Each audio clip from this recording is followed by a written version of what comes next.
So now when we're in games where we're getting dominated, I'll think of the Jets 2019 game, the Falcons 2020 game, and the Saints 2022 game. Anyway, welcome back to another Raiders video. In this video, I will recap the shutout loss to the Saints 24-0.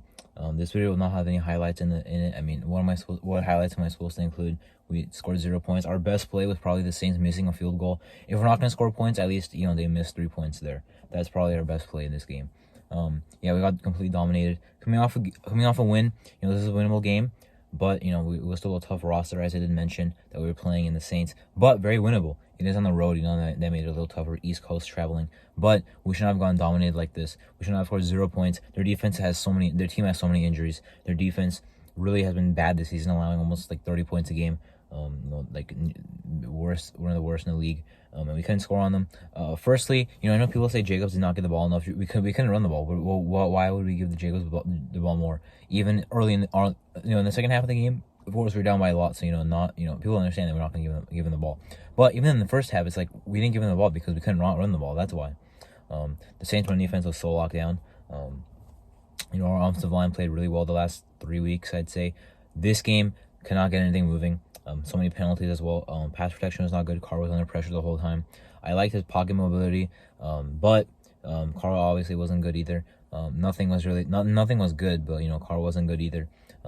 Only Adams only had one catch on 5 targets. He had a target where he pretty much dropped it straight up. He had one where he caught it with his hands. Had his right foot down.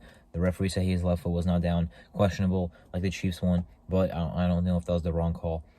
Then Carr had an interception, which was just a terrible throw. I mean, I know it was tipped, but Pete Warner should have had that interception, and plus he threw it to a window where he knew there was he knew Renfro was there, but he also knew that there'd probably be Saints defenders. I mean, he didn't know if he didn't know what defenders were there because he didn't look there before throwing the ball. So he threw into about triple coverage, deflected an interception by Tyrann Mathieu. I said I hate him, and now I hate him. I mean, I just hate getting picked off by Tyrann Mathieu.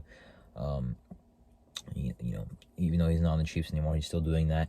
So yeah, our offense terrible. Mac Hollins honestly had a nice game, but how much of that was in garbage time when Jerry was in. Stidham had a lot of completions, a lot of yards.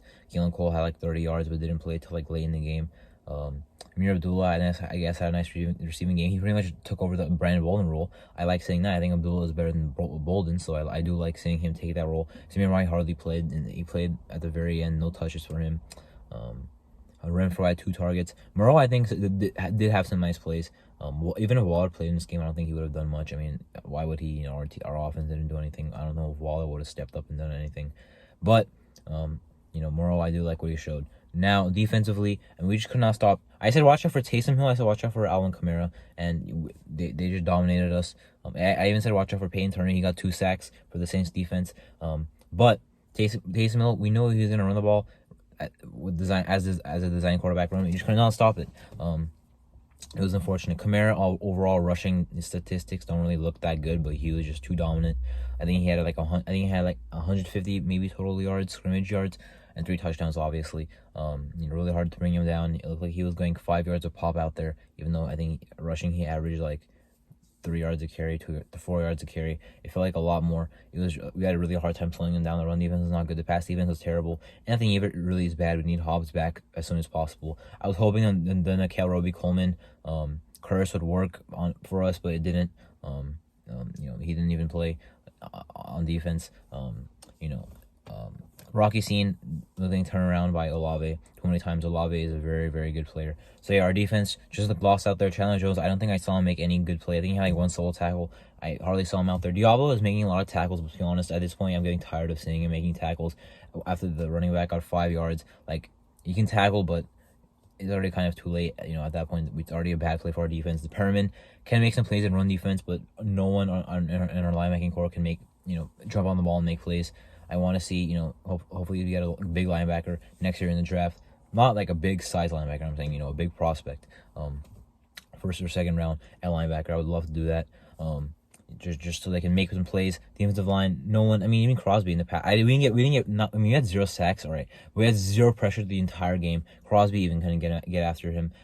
After Dalton. Now Crosby did have a nice run defense game, I would say, but he just no one could get pressure. Maybe we shouldn't have traded Hankins. Maybe, I mean, Neil Ford Jr. I don't know how much he even played. I don't know how much he really did. I guess the only thing I know he did is he got his helmet stuck on Max Crosby. That's about it. So yeah, our defense made no plays. Merrick almost had a pick actually, but barely could not get that 1 foot in bounds. So dominated by a good team. We're maybe a bad team, 2-5. Sure, we still have an easy schedule coming up, but we're a bad team ourselves. How are we gonna we're literally playing teams that are as bad as us? Like, that's basically like a good team playing a good team, a mid team playing a mid team. We'll see if we can win those games. I would love to, but the season is not over until it is officially over. So I will not stop believing. But this is a very disgusting performance. This is not how you're supposed to get in the playoffs. We were supposed to start stacking wins. We got 1 win and then lost. We're 1-1 after the bye. We're not going anywhere. Still 3 games below 500. When we got dominated like this, no, it's not a good sign. We didn't lose a close game here. We got completely dominated. So that cannot happen again. But it will happen every season for the Raiders. But which would be good, meaning it won't happen again this year. If we were to try and make a run, that at least help us. We wouldn't have that one big blowout game looming. But we do have to win. We have to win. I mean, the Jaguars game, like, I don't care if we got blown out. Shut out and blown out. I expect us to win that game. Not only will I predict us to win that game, but I expect us to beat the Jacksonville Jaguars. We literally requested that we have the Saints and Jaguars game, or at least 2 of our East Coast games back to back. That's what we were given. So how about we go out there and win at least 1 of them in the Jaguars? We have 0 road wins this year. I would love at least 1. So we'll see. Terrible team performance, terrible coaching. I wish McDaniels was fired, but apparently his job is safe for at least another year. I do like what Zeeler has done putting the team together. Mark Davis, I'm starting to have some questions about him. I mean, we know he's not a football-minded guy, but there are some decisions he still has to make, and with McDaniel's decision, does not look that good right now.